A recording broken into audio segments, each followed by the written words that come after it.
Your boy's going to a bowl game for 2 years in a row. We might have to make it a tradition.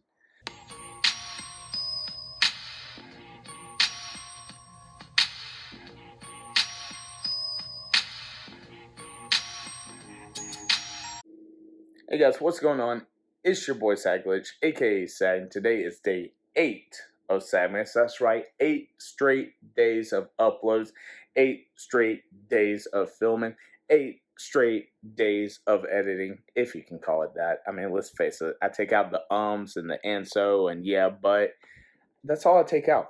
What you get is what you get. Today, we start off the day with the last day of block testing. And that was only for the first half. So it's not like we had an entire day where your boy didn't get any breaks. The issue is that we are getting to the end of the quarter every 9 weeks. And just like the kids have been doing with their procrastination of doing actual assignments, your boy has been procrastinating actually grading those assignments that I'm complaining to them to get done. There was an email sent out by yours truly, and although I am still grading, I do see the tendencies of the rise and fall of students not turning in work. So I wanted to kind of pinpoint those students who, or target those students who I knew weren't going to get the stuff done or the newer stuff done, to let their parents know that they have to get it done because we have to get this stuff in and the kids can't fail. I, as a teacher, am failing a student in the eyes of education if I don't do everything in my power to make sure that student passes. Doesn't matter how good your lessons are, does not matter how well you apply it, does not matter the work assignments. The fact is that the kids' refusal to do it does not fall on the kids, does not fall on the parents. It falls on the teacher as to what you have done that they could have done better. Human nature is the hardest thing to argue in the educational field. And to me, being an 8th grade teacher, getting these kids and treating them as if they're in high school, because let's face it, these kids want to be as if they are already in high school. They want to be treated as young adults.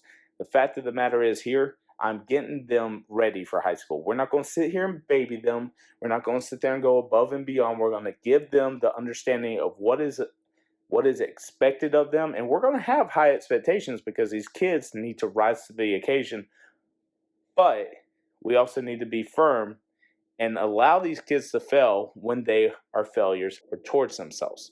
During the break, my wife sent me a nice little text, and I thought it was weird. She sent me a text.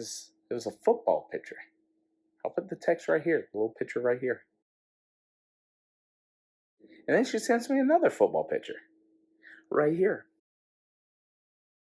I was watching, I was reading, I was going, ooh, okay, they're already starting to do bowl predictions. Your boy, I've been watching college football every week, not every single game, obviously. That's impossible. But I've been trying to keep up with things this time around, and let's just face it, as a UF fan, it's been a rough year. Last year, we were able to surprise Andre as kind of like a Christmas gift to a bowl game.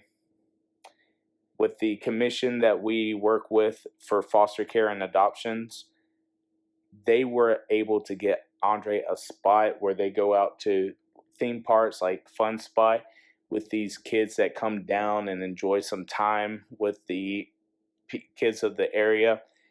And we were actually able to let him hang out with the first time around with some Clemson and Iowa State players from last year.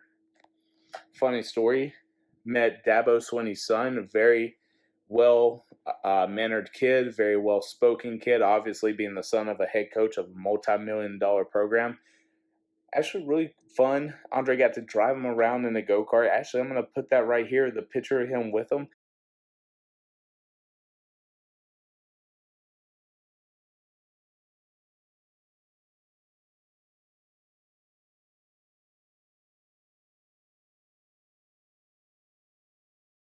And then, second time around, a couple days after that, Andre got to go with the players from Kentucky and Iowa to the same spot. Really nice seeing those players, seeing Andre interact, seeing Andre look up to those players, because no matter how much I say it, being a D2 ex-football player, not being a starter, not being a huge guy, but being a football player, I don't think he believes me sometimes when I tell him, your boy used to ball out. Now that we looked at the information for the Cheez-It Bowl that we went to last year, this year they have already put in Oklahoma facing Florida State. I would give the little Knowles tomahawk. Nah, we're not doing that. This is not a FSU family. Can't do that. It's sacrilege in this house. Sacrilege or sag-rilege, if you know. You get what I'm saying. LSU versus Purdue. Purdue went to the Big Ten championship, and let's face it, got a little bit manhandled by Michigan. But Andre's favorite team in college is LSU. We asked him why. He says because of the colors. Number one, don't you ever pick a team based off of the colors. But number two, I think it has to do with their ability to basically become a powerhouse and very similar to Georgia, very similar to Alabama, start churning these players out to be a factory towards the NFL, especially a wide receiver. We got Jarvis Landry, Odell Beckham Jr., Jamar Chase, Justin Jefferson. And I mean, let's just face it. Joe Burrow, smoking that cigar, Coach O, go Dallas. The rule is for Andre, education comes first, no matter what. As a child who used to be in foster care, who is now adopted, still, he has the ability and has the right for his tuition to be paid for any state school in Florida. The rule is if he wants to go out of state, he has to make up the money difference between that to help us out. We will support him in all of his journeys, no matter where it is and no matter where it takes him. But the rule is you have to put forth that effort. And while he's working his butt off in the educational field and the athletic fields, we want to keep that same momentum every single year from here on out. I was a good student, but I was only a good student not because I wanted to achieve things.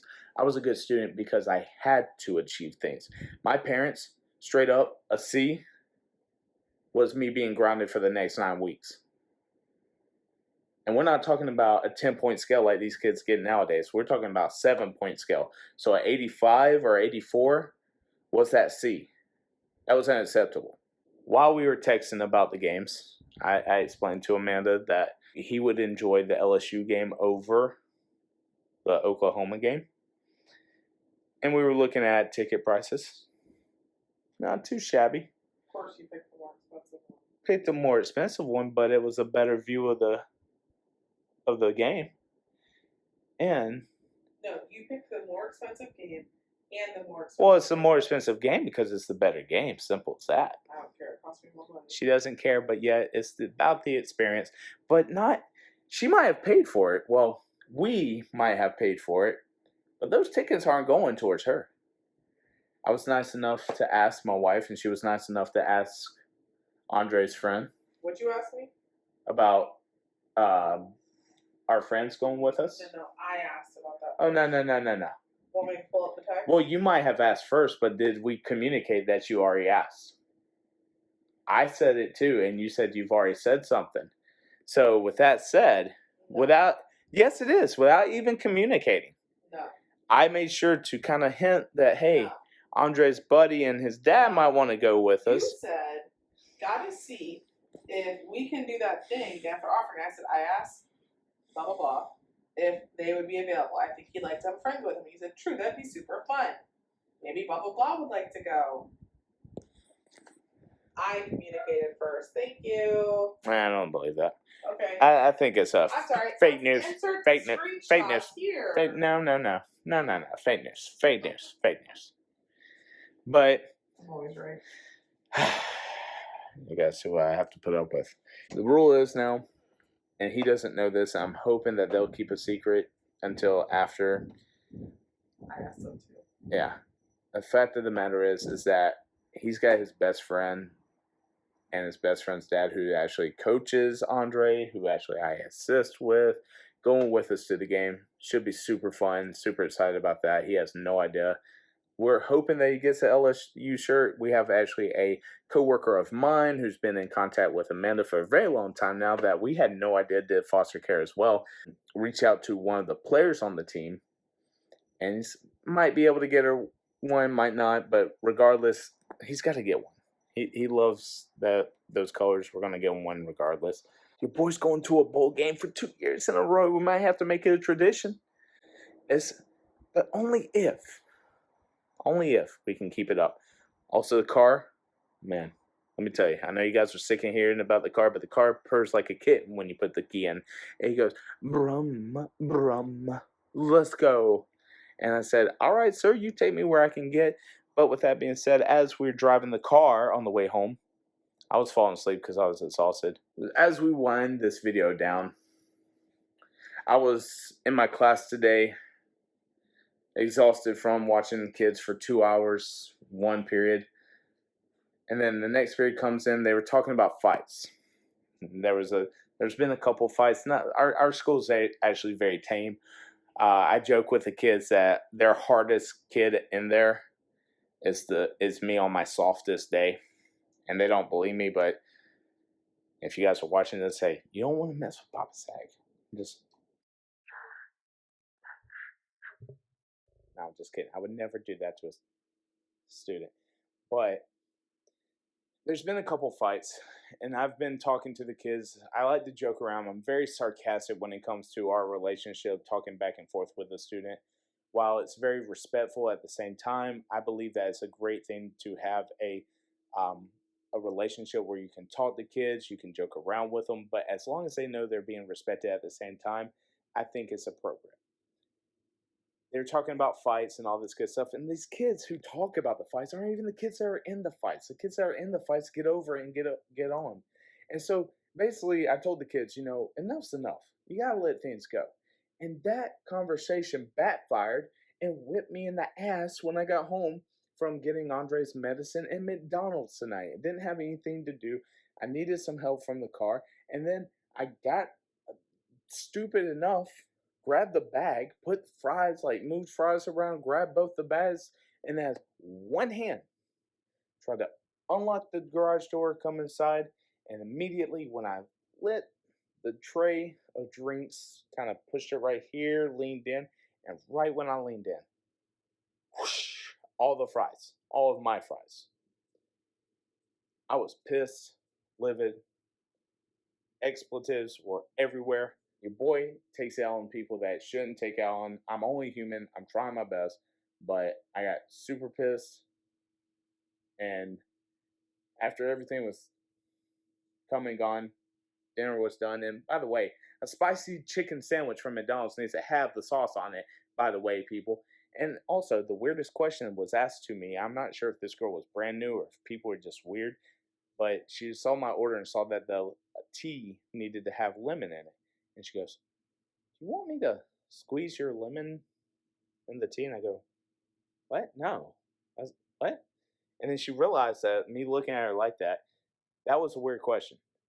Don't squeeze. No, what? No, you just put, you with the little tongs, you put the lemon in there. I'll squeeze it when I get home. Don't mess with my tea. Sometimes when you talk to kids, sometimes when you try to teach a lesson, the lesson comes and goes. Sometimes it backfires on you. And this is one of those times. But with that being said, guys, I appreciate you guys listening to me. I appreciate you guys coming back, all three of you guys that are watching us. Hopefully more by now. I appreciate your support no matter what. I don't do this for a living. I do it as a hobby. And every time you guys support me, it tells me that I'm doing something that entertains someone that makes it worth my time. As always, I hope you guys are having a great day, great week, great month, and great year. Let's finish out this year strong. Hopefully you guys are coming back tomorrow, and I'll see you then. Peace.